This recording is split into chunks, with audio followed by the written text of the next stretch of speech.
And I'll tell you when.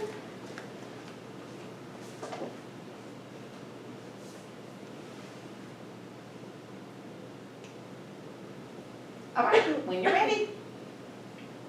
It is no secret that college athletes are some of the busiest people on campus. Juggling out-of-state games, practices, film reviews, and a full college course load is not easy. Often overlooked, collegiate volleyball programs instigate their own struggles on women that are often overlooked and they face every day. Upon deeper research in the subject of Division I volleyball, I ask, how does participation in Division I collegiate volleyball impact the overall well-being of female athletes athletically, academically, and mentally?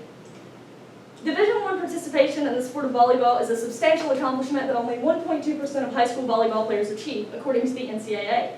The National Collegiate Athletic Association is a nonprofit organization that regulates college conferences in the United States. This 1.2% of high school volleyball players are met with an extreme schedule and high expectations. According to the University of Notre Dame's athletic training department, volleyball players invest 25 to 35 hours a week, or 5 hours a day, 6 days a week. An average student-athlete schedule is presented here. The constant pressure on athletes leads to several complications physically, academically, and mentally. All of these act as a domino effect to threaten their overall health. Collegiate volleyball players have faced intense stressors physically. They are highly vulnerable to stress fractures, acute injuries, and overuse. Due to the repetitive motion in practice, William Reiner, a sports medicine doctor with a specialization in acute and overuse injuries, reported volleyball players are at a heightened risk of shin splints, torn ACLs, broken foot and ankle bones, as well as stress fractures. Other health risks include insufficient sleep, exhaustion, fatigue, and digestive problems.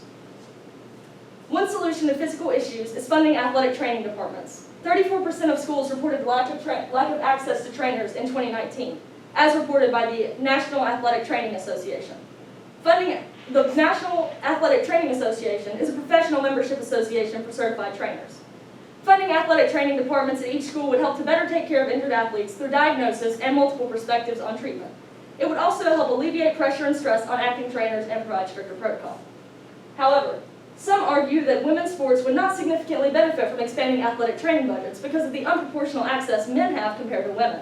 Female athletes are often given less medical attention than their male counterparts and receive less treatment. Recently, the NCAA came under fire for the advanced weight room men's had compared to women at the National College Basketball Championship. The executive director of UN Women, Famzile Malambo Nkuka, wrote, "The world of sport remains plagued by many of the same gender inequalities that we see more broadly. Issues such as unequal pay, gender-based violence, a lack of targeted investment, and negative stereotypes and social norms." Academic impacts are also negative stressors on collegiate volleyball players. There's a direct correlation between success in sports and success in the classroom. Therefore, if an athlete goes through a trial in academics, they will most likely go through a trial in play, and vice versa. At the same time, athletes have minimal time to devote to their academics, especially in season. This takes away a lot of valuable study time. Solutions to student-athlete academic decline could be peer tutoring and support groups, as well as changes in school policy. Student-athletes already have access to adult tutors and have one-on-one meetings with professors weekly. However, argue that these are ineffective. Rather than meeting with teachers that don't understand what the athletes are going through, athletes should be tutored and supported by support groups that are a combination of current and previous student-athletes that can relate to them and help them through not only their classes, but form solid relationships and communicate with them through physical issues and mental health declines. Another solution could be a policy change at the university level that includes requiring professors to be more lenient with athletes in season and give them extensions. However, limitations for support groups include being time-consuming. In order for these meetings to be helpful, they would need to occur weekly, and they would fill another block in an athlete's already crowded schedule. Limitations to policy changes also include academic integrity and fairness. Favoritism towards athletes at the university level would take away from the university's integrity and discipline. It wouldn't be fair to non-athletes who are working hard to watch athletes get by with late assignments and less organized projects and papers. This has happened to many schools. Most recently, the University of North Carolina at Chapel Hill was charged with student-athlete cheating and special treatment involving paper classes, where athletes got by with no attendance and easy grades.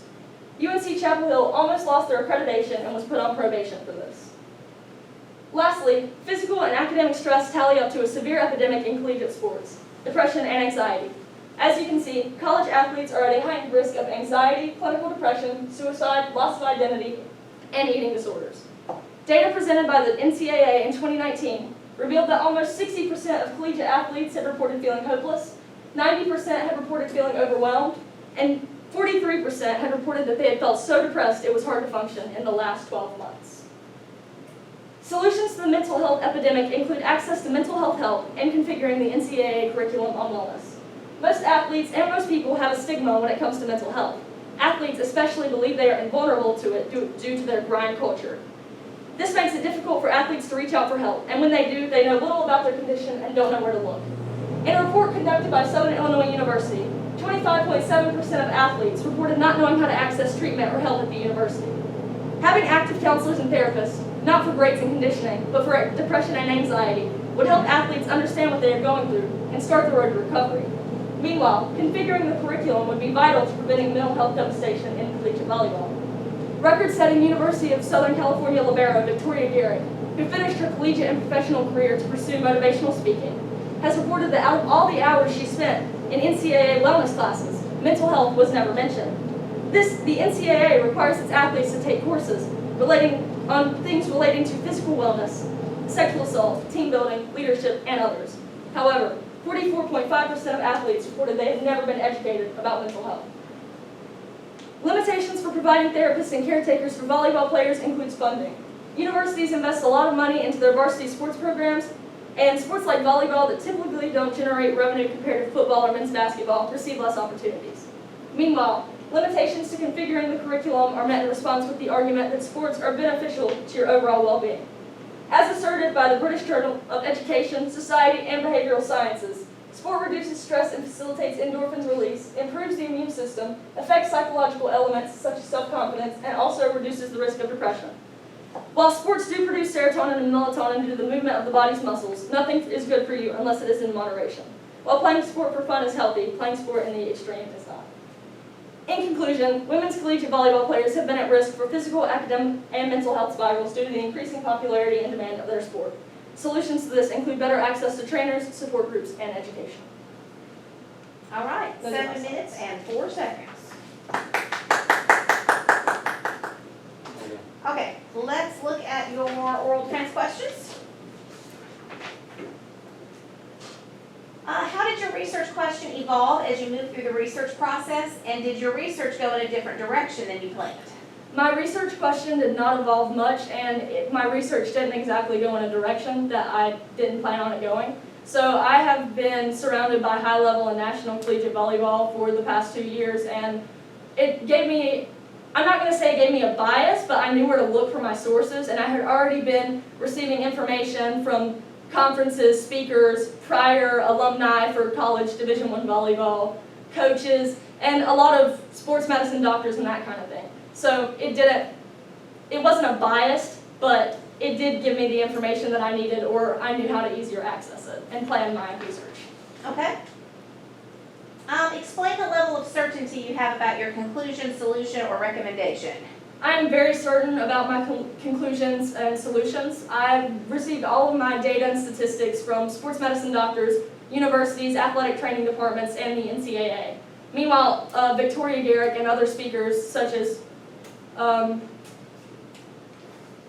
the USA National Women's Team, he has mentioned these solutions prior in his speeches at the Olympics. All right, thank you very much.